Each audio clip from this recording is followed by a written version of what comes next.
শুধু দর্শক, কয়েকদিনের ঘন বৃষ্টিতে রাজধানী ঢাকার অনেক রাস্তাঘাটই জলাবদ্ধতায় ভরে গেছে এবং পুরান ঢাকা এলাকায় আমি দেখেছি মানুষের দুর্ভোগ।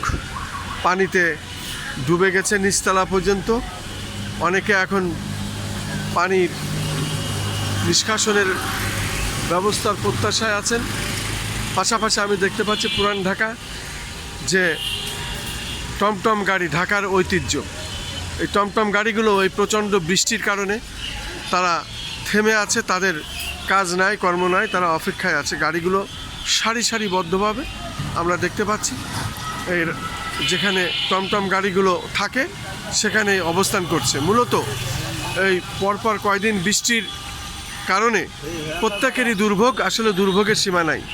আমরা দেখতে পাচ্ছি টমটম গাড়িগুলো এইভাবে ঘোড়া পাশে আছে, এইভাবে অপেক্ষায় আছে, কারণ প্রচণ্ড বৃষ্টি। আর বৃষ্টি না থামলে, বৃষ্টি বিশেষ করে যে পানি ভরেছে এই পানিগুলো যদি নিষ্কাশন না হয় তাহলে টমটম গাড়ি চলতে পারে না, যেহেতু রাস্তাঘাট পানিতে পরিপূর্ণ হয়ে গেছে বিভিন্ন এলাকায় কয়েকদিনের ভারী বর্ষণে। আমি সেটাই দেখানোর চেষ্টা করছি।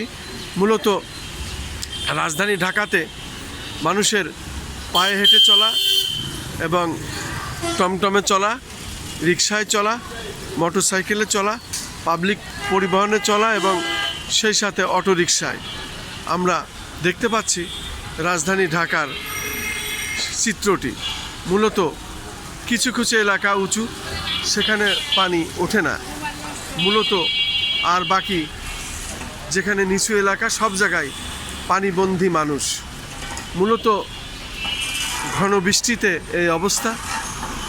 এবং শুধু রাজধানী ঢাকায় নয়, চট্টগ্রামেও আমরা দেখছি ফেসবুকের জামানায়, ইন্টারনেটের জামানায়, ইউটিউবের জামানায় আমরা দেখতে পাচ্ছি যে ভারী বর্ষণে এবং বৃষ্টির যে পানি, সেই পানিতে রীতিমতো সিলেট এলাকা বন্যায় এবং আমাদের মাননীয় প্রধানমন্ত্রী সে এলাকায় যথেষ্ট অনুদান দিচ্ছেন আমরা দেখতে পাচ্ছি।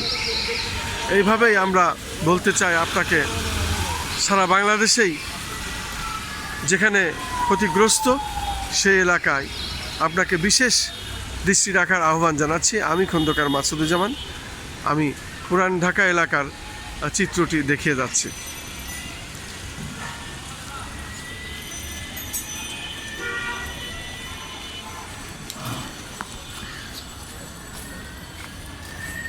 এই ছিল বৃষ্টির মধ্যে রাজধানী ঢাকার যে চিত্র, আমি সেটাই ধারণ করছি এবং ধারাবাহিকভাবে আমি দেখিয়ে যাচ্ছি আমার সাধ্যমতো।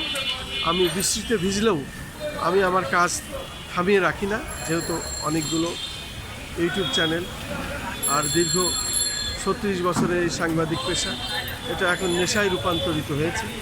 এই কাজগুলো না করলে আর ভালোও লাগে না, যেহেতু ইন্টারনেটের যুগ। তড়িঘড়িভাবে রাষ্ট্রকে জানান দেওয়ার জন্যই এই কাজগুলো আমি করে থাকি।